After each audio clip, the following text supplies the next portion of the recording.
Hey family, welcome back to Evolve, where faith meets rhythm and life finds its full expression. I'm your host, Olufunmilayo Oloyede.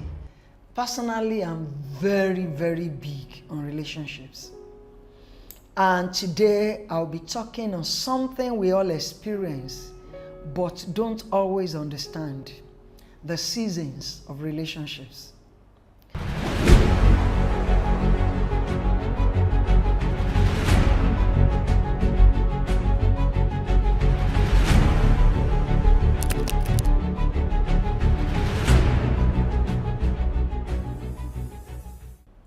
You know, just like nature moved through seasons, we have the spring, we have summer, we have fall and winter. Even though in this part of the world, we don't experience some of those seasons.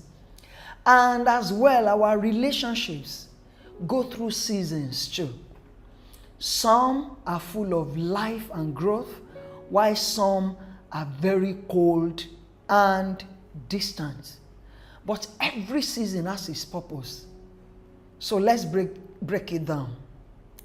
First, spring is the season of new beginnings, season, of new connections, excitement, possibilities.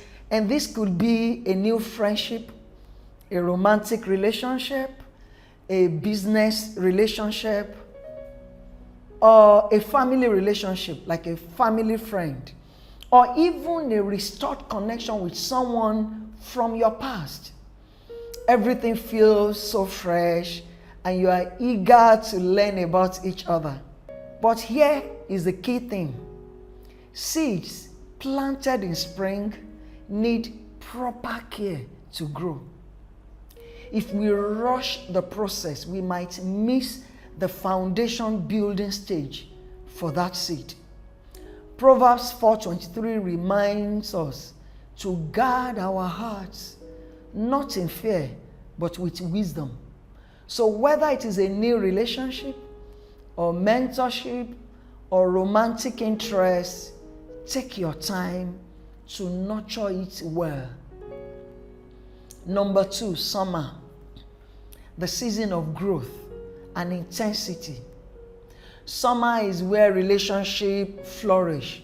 The connection deepens, trust builds, and there's a sense of excitement and exploration. They try new things, you're creative about it. Sometimes maybe in romantic relationships or in mutual friendships, this is when you really invest and spend time together, supporting each other and creating lasting memories.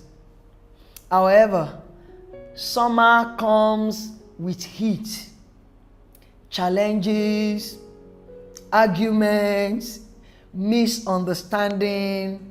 Then the question is, will it survive the heat? Because good relationships require maintenance. You heard me well. Great relationships require maintenance. Ephesians 4:2-3 remind us to be humble, gentle, and patient, bearing with one another in love. So this season of summer teaches us that no relationship thrives on excitement alone. It takes intentionality. It takes intentional effort to get through this season. Then the third season is fall, the season of transitioning and season of change. You know, when the leaves start changing colors, you start noticing some things, some relationships mature beautifully, while others begin to fade. That is when you hear things like, why is it that you don't pick my call? Oh, I'm sorry, I've been busy. What is really going on?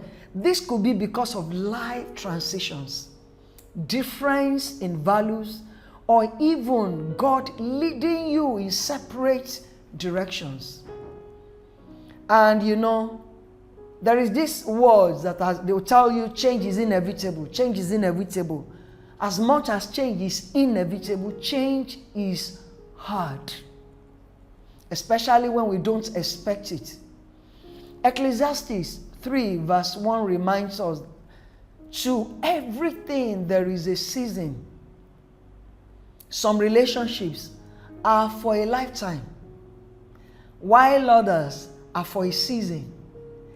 And we need to have the right wisdom to know the ones that are for a lifetime and the ones that are for a season.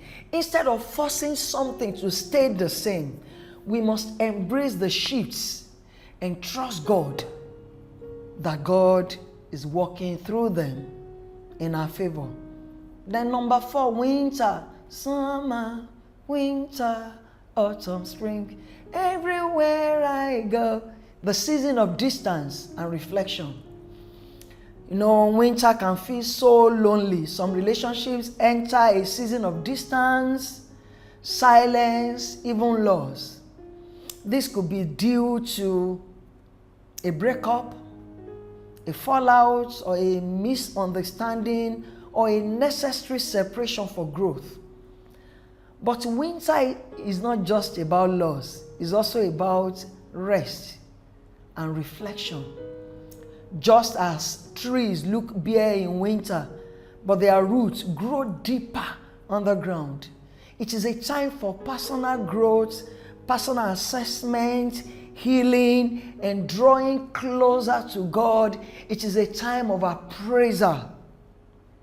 So whatever season of life that you find yourself, remember that God is with you.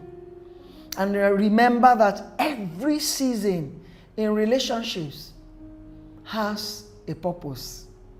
And sometimes God uses that season to prune distractions, to build us, to help us go through that process so that we can focus on Him. And some teach us lessons, some bring joy, and some prepare us for what is next, and that is much more better than the one we are in. And the key to recognize this season you are in is respond with wisdom and faith. Instead of whining and complaining and reacting to situation, look inward and ask yourself some questions. Till I come your way next time, make sure you connect with the right people and ask yourself, what season are you in at the moment? Bye.